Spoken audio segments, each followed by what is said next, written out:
attiré de mes choses.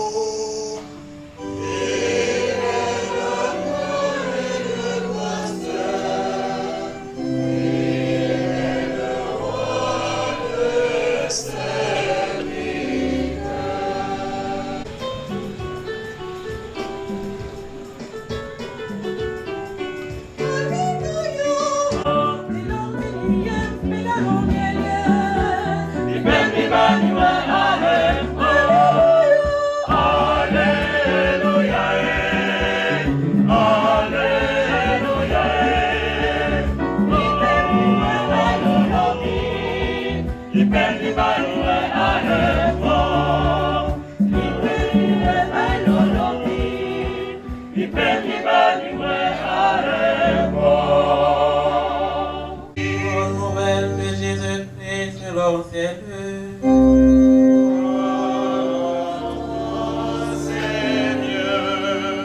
Guidé par lui.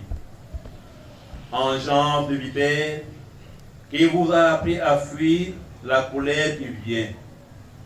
Produisez donc des fruits qui expriment votre conversion et ne vous mettez pas à dire en vous-même: nous avons Abraham pour père. Car je vous le dis, avec les pierres que voici, Dieu peut faire surgir des enfants à Abraham. Déjà, la cognée se trouve à la racine des arbres. Tout arbre qui ne produit pas de bons fruits va être coupé et jeté au feu. Les foules lui demandaient: que devons-nous faire? Jean leur répondait: celui qui a 2 vêtements, qu'il partage avec celui qui n'en a pas. Et celui qui a de quoi manger, qu'il fasse de même. Les publicains, collecteurs d'impôts, vinrent aussi se faire baptiser et lui dirent: Maître, que devons-nous faire?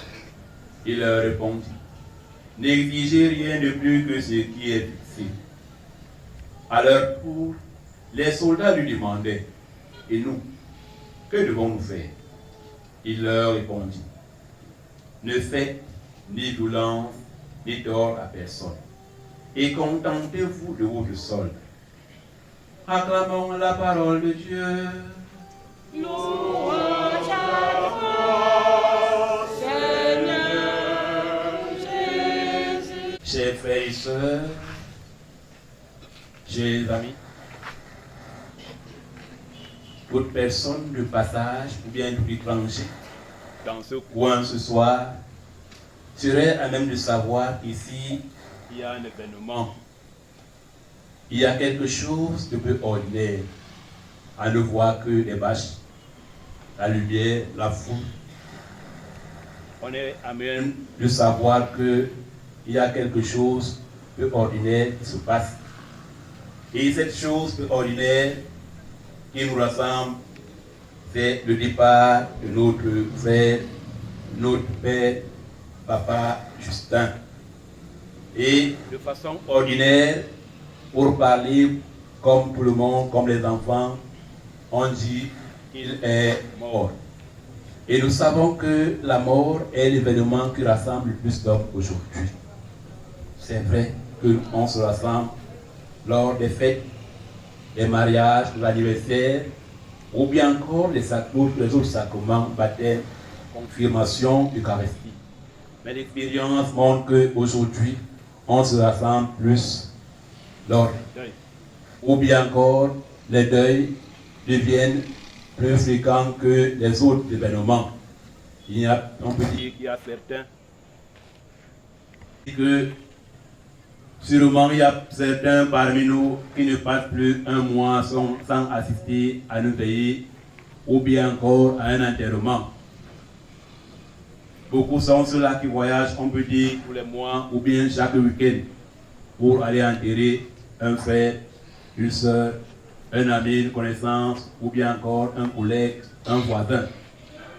Une façon de dire que la mort devient quotidienne, elle devient notre compagnon de chaque jour. Et nous savons que autrefois, savoir que telle personne est morte était le privilège de l'adulte. Mais aujourd'hui, tel n'est plus le cas. Tout le monde en parle.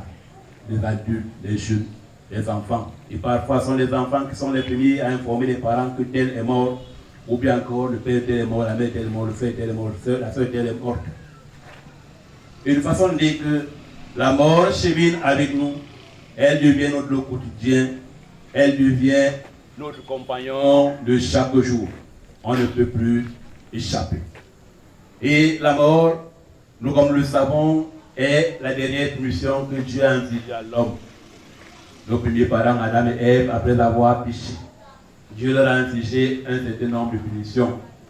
Vous mangerez la sueur de votre front. À la femme, tu enfanteras dans la douleur.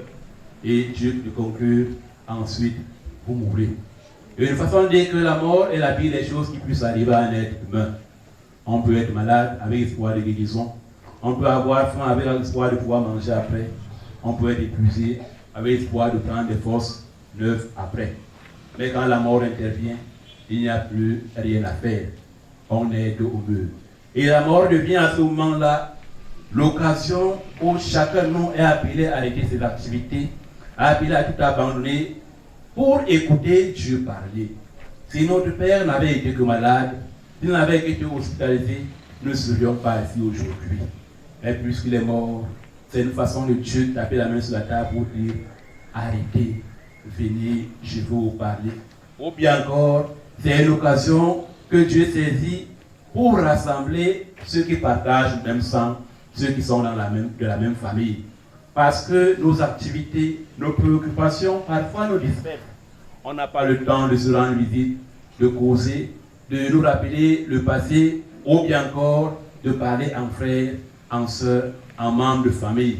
Et la mort est cette occasion qui permet à ceux qui étaient éloignés, ceux qui ne s'étaient pas vus depuis longtemps, de pouvoir repartir sur des bases nouvelles, de pouvoir recommencer le chemin, de pouvoir se réconcilier. Une façon de dire que la mort, bien qu'il y ait un caractère triste, à un moment donné, devient aussi une nouvelle façon de repartir de nouveau. Mais aujourd'hui, ce qui nous rassemble, chers frères et sœurs, ce n'est pas la mort d'un nourrisson. Ce n'est pas la mort d'un jeune. Et c'est la mort de quelqu'un qui a atteint l'âge de la vigueur. Parce que l'Écriture nous dit, la Bible nous dit, qu'est-ce que l'homme? 60 ans, 70 ans, 80 années pour les plus vigoureux. Et nous savons que notre Père a atteint cet âge. Surtout dans notre monde où on voit les enfants mourir, les jeunes mourir, lui, il a bravé, il a réussi cet espoir de mourir à 80 années. Ce n'est pas donné à n'importe qui. Cela veut dire que la main de Dieu était posée sur lui. Non seulement il est mort à cet âge, mais aussi pendant 10 années, le Seigneur l'a préparé à ce jour que nous rassemble aujourd'hui. Parce que le Seigneur lui a montré les faiblesses de l'homme, les limites des médecins, le néant de l'argent, et pour le convertir, pour l'amener à lui. Parce que quand tout semble aller très bien pour nous, quand on se porte bien, quand on essaie de manger, de boire, de monter, de descendre, ou bien encore quand on est libre de ses mouvements, on a tendance à oublier Dieu. Mais quand les difficultés surviennent, les épreuves viennent, quand on se rend compte du néant de l'argent, l'incapacité des médecins à faire cela, le Seigneur, c'est cette occasion pour nous convertir, pour nous attirer à lui, ou bien encore pour nous ramener à notre être initial, qui est un être humain, une créature qui dépend de Dieu. Et Jésus dit, sans moi, vous ne pouvez rien faire.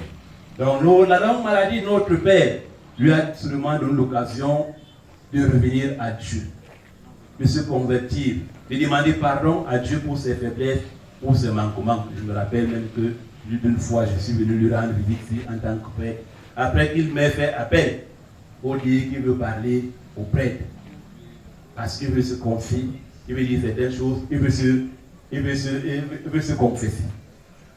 Et le Seigneur lui a donné cette occasion de mourir à la suite d'une longue maladie qui le préparait à le rencontrer, qui le préparait à quitter ce monde, ou bien encore à abandonner le péché, les épreuves de la vie.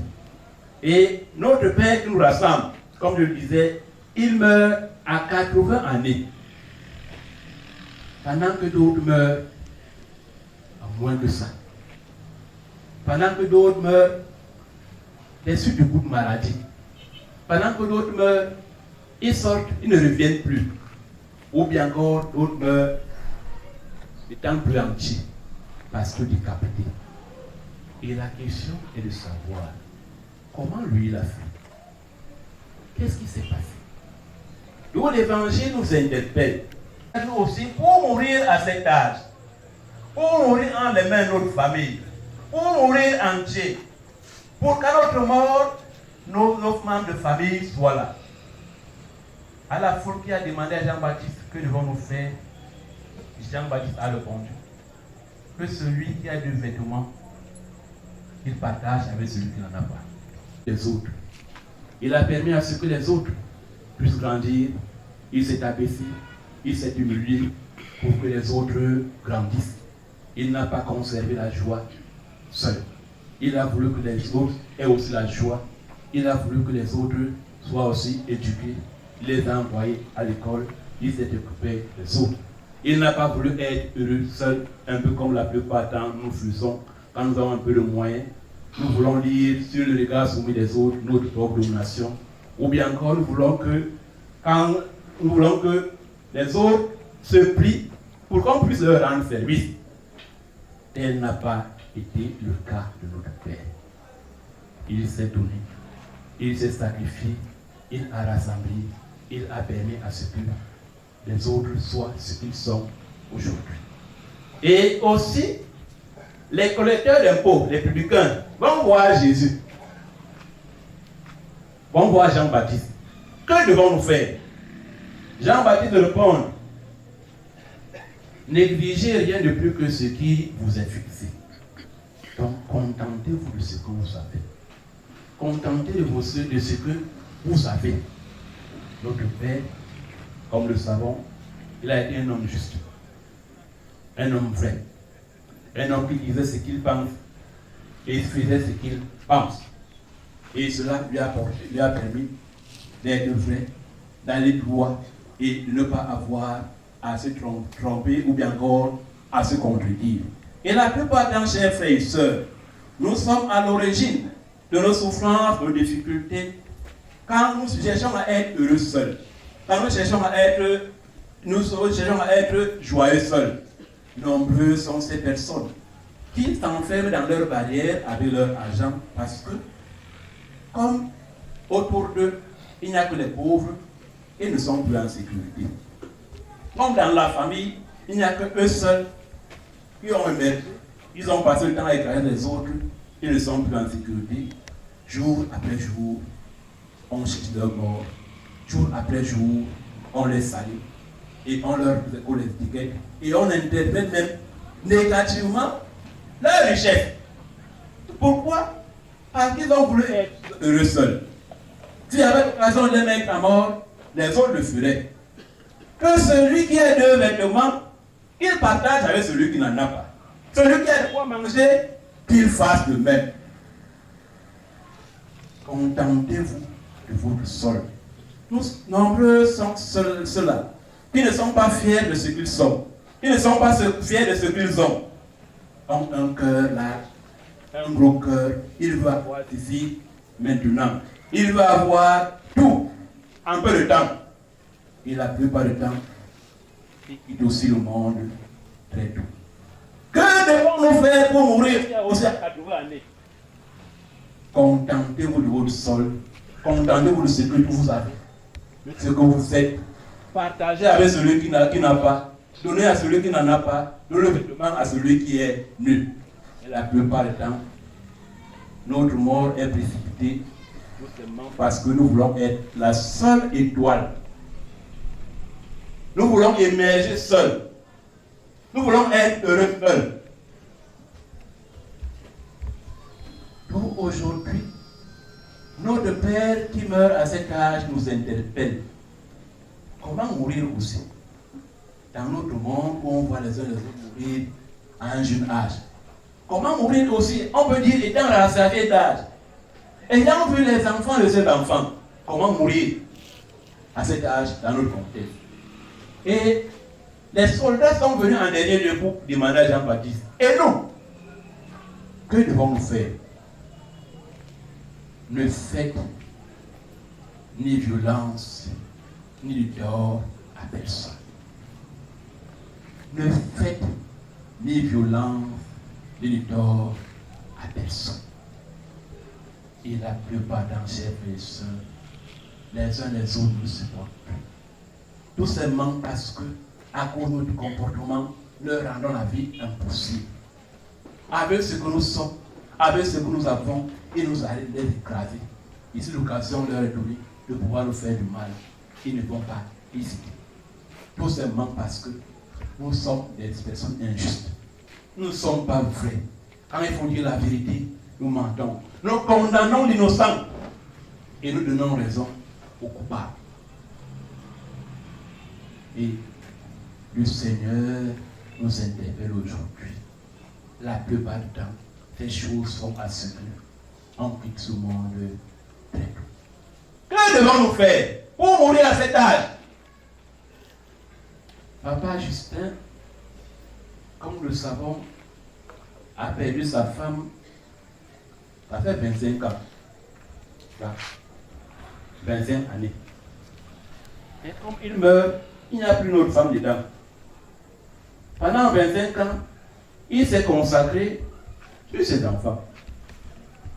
Il n'a pas voulu apporter le désordre dans sa famille. Il a su que, en introduisant une autre personne, sa progéniture peut être en danger.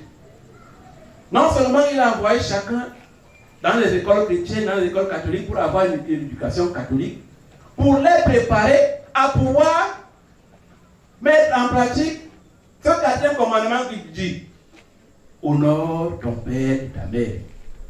Et avant de mourir, ses enfants se sont battus pour qu'on ne sente pas que voilà un infirme qui vit dans cette maison. Voilà quelqu'un qui n'a pas la mobilité de tous ses membres. Voilà quelqu'un qui ne peut plus se laver lui-même. Voilà quelqu'un qui ne peut plus enlever ses besoins. Tous se sont battus. Tout simplement parce que leur père leur a montré son amour, son affection. Il les a choisis. Il leur a donné le meilleur de lui-même. Il n'a pas permis que la maison devienne un enfer comme la plupart d'entre eux sont. Quand leur conjoint n'est pas là, c'est l'occasion de mettre des désordres dans la famille. Et si le père n'avait été que ça, les ceux qu'il avait donné la vie, ceux à qui il avait donné la vie, les enfants. C'est sûr que lors de ces derniers jours, personne n'allait être. On allait oublier tout le bien qu'il a fait. On se allait se rappeler combien il a préféré sa nouvelle femme, combien il a préféré ses nouveaux enfants. Puisque tu as de nouveaux enfants, qu'il s'en occupe. Puisque tu as une nouvelle femme, qu'elle s'en occupe. Papa Justin nous interpelle. Pendant 10 années, il a été malade. Et sa progéniture s'en est occupée. Pendant 10 années, il a été inapte. Il a été incapable de marcher. Et puisque il a organisé tout, il n'a pas mis le désordre ici et là. Pendant il a eu à vivre encore longtemps. Et pourtant, si il avait introduit le désordre dans sa maison, c'est sûr qu'il n'allait pas faire 10 années. C'est sûr que lors de ces derniers jours, on allait même le rejeter à l'hôpital. Il allait mourir seul. Parce que insupportable, parce que malpropre, parce que dégageant une odeur, parce que abandonné de tous. Que faut-il faire pour mourir dans ces conditions? Que faut-il faire pour que quand on va quitter ce monde, les enfants soient autour de soi? Que faut-il faire pour qu'avant de quitter ce monde, ceux pour qui on s'est sacrifié ne nous abandonnent pas? Parce que nous sommes aussi nombreux à pouvoir nous sacrifier pour notre progéniture, mais pour les actes qui sont oubliés pour le bien qu'on a eu à faire.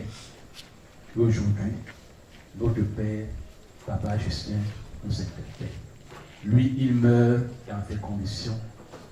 Dieu lui a donné de ne pas quitter brutalement ce monde. Dieu lui a donné, avant de quitter ce monde, d'être visité par toute sa progéniture. Pourquoi? Parce qu'il a mis Dieu au centre de sa vie. Il n'a pas porté des autres dans sa famille. Il s'est occupé de ce que Dieu lui a donné. Et là, il nous interpelle. Que devons-nous faire? Chacun est appelé à essayer de voir la vie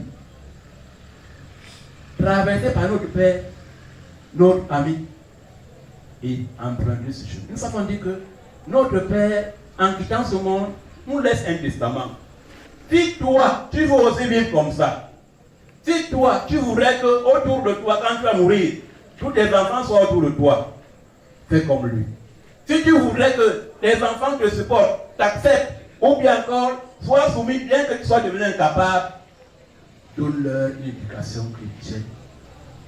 Apprends-leur les valeurs chrétiennes.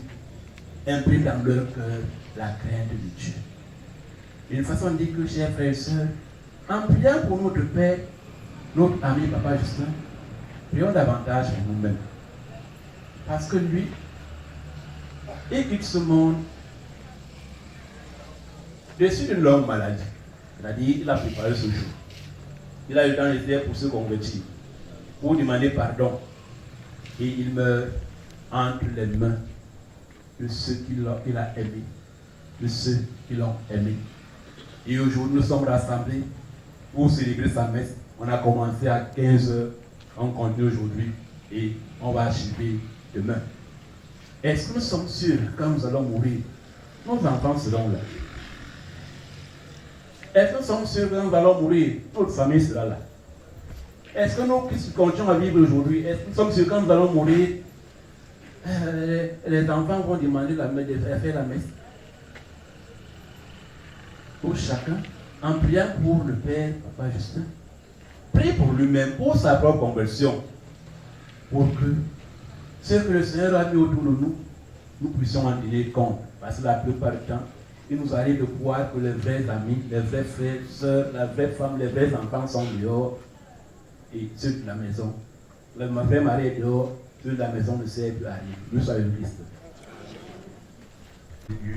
À toi, Père, très Seigneur, Dieu Tout-Puissant, par le Christ, Seigneur. C'est en lui qu'a répandu pour l'histoire la blessure bienheureuse. Et la loi de la mort nous affiche, la promesse de l'immortalité nous apporte la consolation. Car pour tous ceux qui croient en toi, Seigneur, la vie n'est pas du tout transformée. Et lorsque prend fin leur séjour sur la terre, ils ont déjà un demeure bien dans les cieux. C'est pourquoi, avec les vents des archanges, avec les puissants dans notre esprit bienheureux, nous chantons les de ta gloire et sans fin nous proclamons.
Bonjour, chers parents. Soit avec vous. Chrétiennement, disons au revoir à notre Père, Père Justin. Nous voulons continuer à insister à toquer la porte du Seigneur. Pour que les pour. Nous voulons mettre en pratique cette parole du Seigneur Jésus-Christ. Demandez-vous, Jésus. Cherchez où trouver, frappez la porte sera ouverte. Depuis quelques temps, nous sommes en train de frapper la porte du Seigneur. C'est pour. C'est à cause de lui, celui-là que nous allons connu aimer Papa Justin.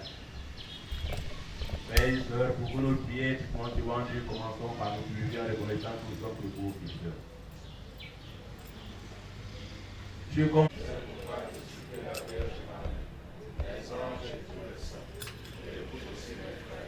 Donc, tu as mis dans nos cœurs pour ton serviteur, Justin nous invite à te prier avec confiance. Tu pardonnes ton pécheur et tu fais vivre ce que tu sanctifies. Accorde à notre frère le bonheur que tu réserves à tes fidèles. Délivre-le totalement de ce qui le tient dans le toi et donne-lui de ce qui est né devant ta face au jour de la résurrection. Nous te demandons par Jésus-Christ, ton Fils, nous Seigneur, notre Dieu, et virer en toi la vie maintenant et pour les siècles et siècles.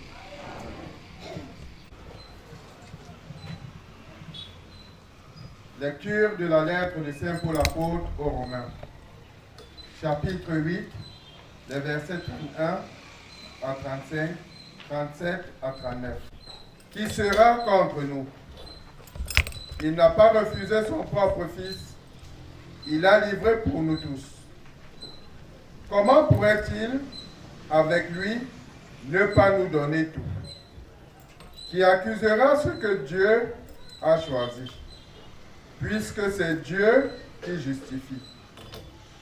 Qui pourra condamner, puisque Jésus-Christ est mort, plus encore. Il est ressuscité, il est à la droite de Dieu et il intercède pour nous.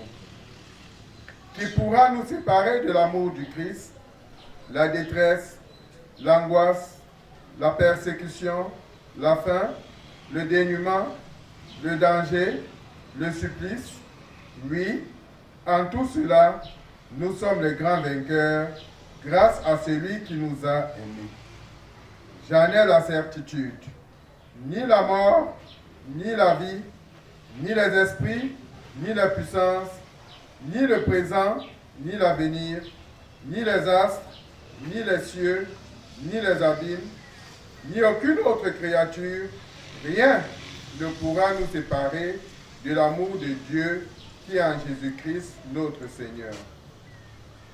Parole du Seigneur. Je mets mon espoir dans le Seigneur. Je suis sûr de sa parole. Des profondeurs, j'écrivais-toi, Seigneur. Écoute mon appel.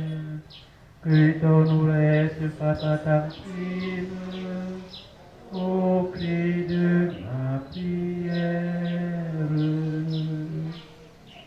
Je mets mon espoir dans le Seigneur. Je suis sûr de sa parole. Dieu le tient. Mon espoir dans le Seigneur. Je suis sûr de sa parole. Alléluia, Alléluia, Alléluia, Alléluia. Le Seigneur soit avec vous. Et avec votre esprit. Évangile de Jésus-Christ selon saint Matthieu. En ce temps-là, Jésus prit la parole. Père, tu l'as voulu ainsi dans ta bonté. Tout m'a été confié par mon Père. Personne ne connaît le Fils sinon le Père, et personne ne connaît le Père sinon le Fils, et celui à qui le Fils veut le révéler. Venez à moi, vous tous qui peinez sur le poids du fardeau, et moi, je vous procurerai le repos. Acclamons la parole de Dieu.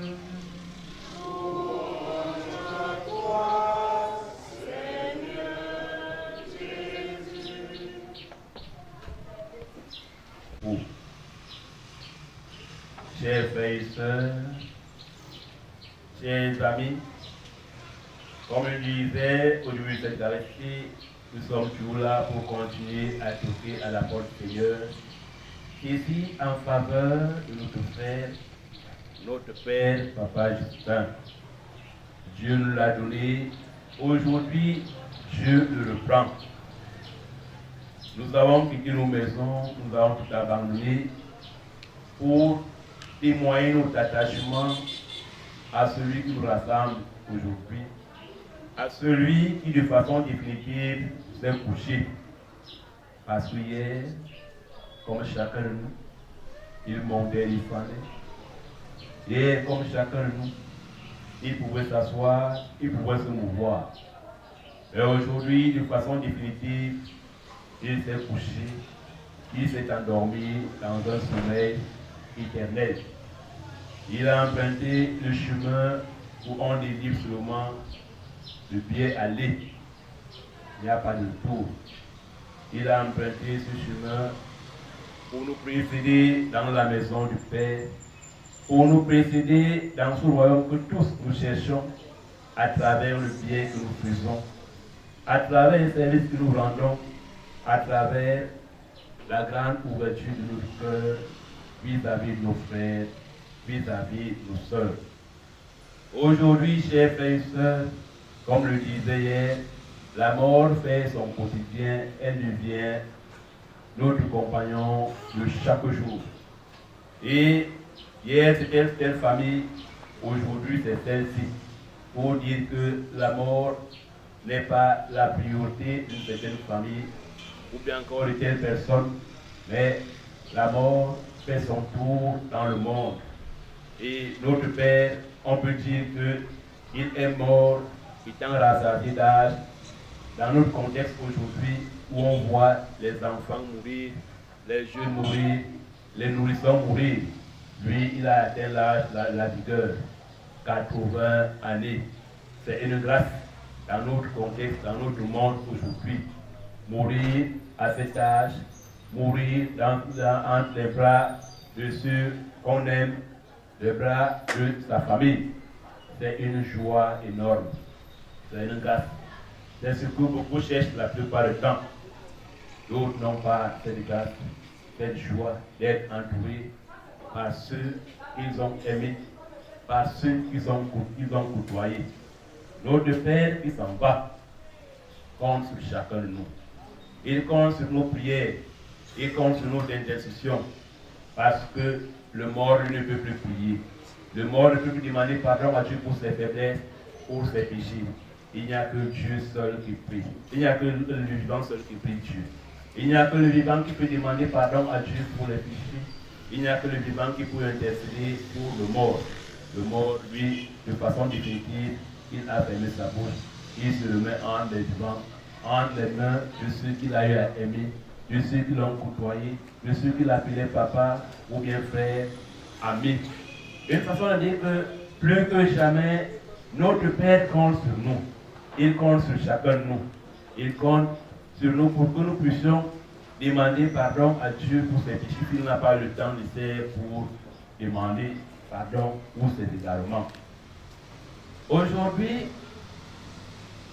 comme nous le savons, chers frères et sœurs, c'est un père de famille qui s'en va. Déjà, la mère était partie. La mère est partie il y a 25 années. Et quand la mère s'en va, ça fait mal.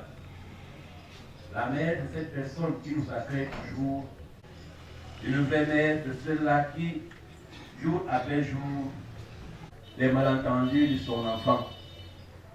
Une vraie mère, c'est celle-là qui n'abandonne jamais, qui est capable d'aller jusqu'à défendre les défendables. Et cette mère est allée il y a 25 années à qui est une importance capitale. Il devient à la fois le père et la mère, la seule personne sur qui on compte.